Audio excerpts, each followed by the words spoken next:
नमस्कार, स्वागत आहे तुमचं लोकमत लाईव्ह मध्ये. मी अश्विनी जाधव केदारी. इराण आणि इस्रायल युद्धाचा फटका हा घरगुती गॅस सिलेंडरला सुद्धा बसलाय अशी वारंवार चर्चा होते. तशी काही दृश्य सुद्धा समोर आलेली आहेत. पण खरंच अशी परिस्थिती आहे का हे फॅक्ट चेक करण्यासाठी एका गॅस एजन्सीच्या बाहेर सध्या मी उभी आहे. खरं तर या ठिकाणी आता रांगा लागल्याचं आपल्याला सुरुवातीला चित्र दिसतंय, कारण माध्यमांद्वारे किंवा व्हॉट्सअपद्वारे जे काही मेसेजेस येत आहेत त्यामुळे सर्वसामान्य नागरिक जे आहेत ते थोडेसे चिंतेत आता आपल्याला दिसत आहेत. खरंच गॅसचा तुटवडा झाला तर आपल्याला स्वयंपाकासाठी तरी गॅस मिळेल की नाही अशी एक चिंता या सगळ्या सर्वसामान्य जनतेला सतावते. पण नक्की परिस्थिती काय आहे हे जाणून घेण्यासाठी मी या ठिकाणी आलेली आहे. खरं तर रांगा आपल्याला दिसत आहेत, पण खरं तर नागरिक उगीच जास्त गर्दी करतायत. गॅसचा तुटवडा नाही असं गॅस एजन्सीच्या कडनं खरं तर सांगितलं जातंय त्या प्रशासनाकडनं. आपण थोडीशी खातरजमा करूया काय असं नेमकी परिस्थिती काय आहे या ठिकाणी. काही नाहीये मॅडम, परिस्थिती वेगळी व्यवस्थित आहे. तुम्ही आता प्लीज हे करू नका माझ्यासमोर. नाही पण खरंच तुटवडा आहे का? नाहीये, तुटवडा नाहीये. तुमच्याच चॅनलवर प्रसारमध्ये सांगितलं जाते ना, ते तुम्ही ऐका. नाही, आणि आम्हाला जे लोकांना खरी परिस्थिती कळावी. ही जी घाबरून लोकांची गर्दी झाली आहे तर खरंच तशी परिस्थिती आहे का? नंबर लावला, बुकिंग होत आहे, सगळ्या लोकांना मिळत आहेत गॅस सिलेंडर. काय नक्की परिस्थिती? ही मीडियाने पसरवलेली अफवा आहे सगळी. अफवा आहे. आम्हाला सरकार सांगते गॅस सिलेंडर व्यवस्थित अवेलेबल आहेत, पण लोकांना घाबरून सोडलं जातं. बरं, हे सर म्हणतायत की ही अफवा आहे, माध्यमांकडनं अशा अफवा पसरवली जाते. पण खरी परिस्थिती काय? आपण थोडं या काकूंना विचारूया. काकू, तुम्ही नंबर लावलेला आहे का? हो, मी बुकिंग केलेलं आहे. 5 दिवस झाले, आला नाही, फोन उचलत नाही, म्हणून मी ऑफिस मध्ये आले. बरं, आता किती वेळ झाला तुम्ही रांगेमध्ये आहात? अर्धा तास झाला. बरं, तुम्हाला काय सांगितलं गेलंय यांच्याकडनं? त्यांनी सांगितलं गॅसचा तुटवडा नाहीये, मिळेल म्हणून. पण घरपोच जे तो मुलगा येतो नेहमी माझ्याकडे नंबर ते नाही तोही फोन उचलत नाही, ऑफिस मधले उचलत नाही. त्यामुळे मग तुम्हाला थोडंसं काहीतरी मेसेज वगैरे काहीतरी त्यांनी द्यायला पाहिजे ना. बरोबर. तुमचं काय म्हणणं आहे काका? काय नक्की परिस्थिती आहे या ठिकाणी? काय तुम्ही बुकिंग केलंय?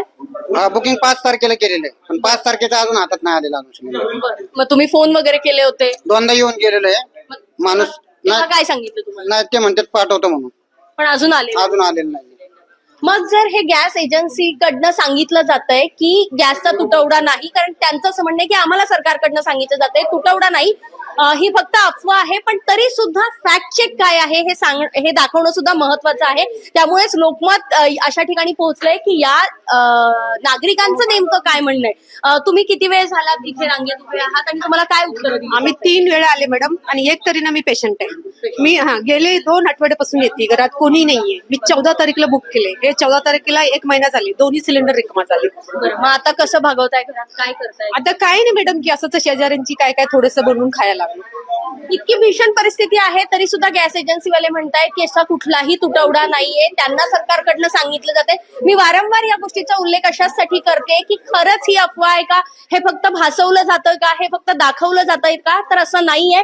मी आतापर्यंत 3 ते 4 नागरिकांशी बोलले ज्यांनी सांगितलंय की मागच्या 8 ते 15 दिवसापासून 10 दिवसापासून आम्ही सगळं बुक केलेलं आहे, इथे वारंवार चक्कर मारतोय, पण तरी सुद्धा गॅसचा पुरवठा त्यांना केला जात नाही. काकू, तुम्ही कुठल्या भागात आलेला आहात? इथं मार्केट यार्ड मधून चाललेलं आहे. सकाळी पण येऊन गेलं, आम्हाला म्हणलं गाडी येणार नाही, नंबरला थांबून परत गेलं. काल बी सकाळी आलं होतं तर म्हणलं गाडी नाही येणार. परत दुसऱ्यांनी सांगितलं की दुपारी 2 वाजता नंतर येते. आता आम्ही इथं आलं तरी अर्धा तास झालं, रांगेला थांबलो आम्ही. केवायसी वगैरे अपडेट नाहीये, ते सुद्धा आत्ताच करून घेतलं जातंय का? हो आताच. आणि त्याच्यामुळे काही अडचण येते असं तुम्हाला वाटतं? अडचणी येते थोडस. हे येते मॅडम, पण गेले वेळेला बुक केलेलं तर मिळायला पाहिजे ना मॅडम. तुम्ही तेव्हा सूचना द्यायला पाहिजे ना. बुक केलेलं मेसेज आलेला आहे ह्याच्यावर. आम्ही आता हे जाईल म्हणून मी असं थांबलोय, धरून मला येत नाही काढायला. नाही, हे बघा, या ठिकाणी तुम्ही जर बघितला तर अशा पद्धतीनं ऑनलाईन बुकिंग जे आहे ते बुकिंग झालेलं आहे. मात्र या काकू 2दा आलेल्या आहेत, परंतु त्यांना गॅस सिलेंडर जे आहे ते अद्याप मिळालेलं नाहीये.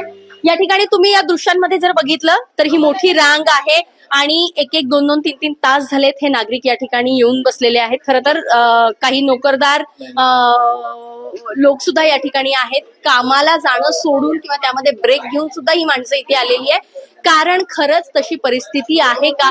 जर गॅसचा तुटवडा नाही तर मग या सगळ्या नागरिकांना ज्या पद्धतीने त्यांची मागणी आहे त्या पद्धतीने त्यांना सिलेंडर का मिळत नाहीये, किंवा हे सगळे नागरिक फक्त घाबरलेले आहेत आणि अतिरिक्त साठा त्यांना करायचा आहे की भविष्यात काही प्रॉब्लेम होऊ नये, आपली चूल बंद पडू नये या उद्देशाने हे सगळे नागरिक जमा झालेत का, हे जाणून घ्यायचा सुद्धा प्रयत्न केलेला आहे. परंतु अशीही फार परिस्थिती नाही. लोक घाबरलेले आहेत का? तर आहेत, 100% आहेत.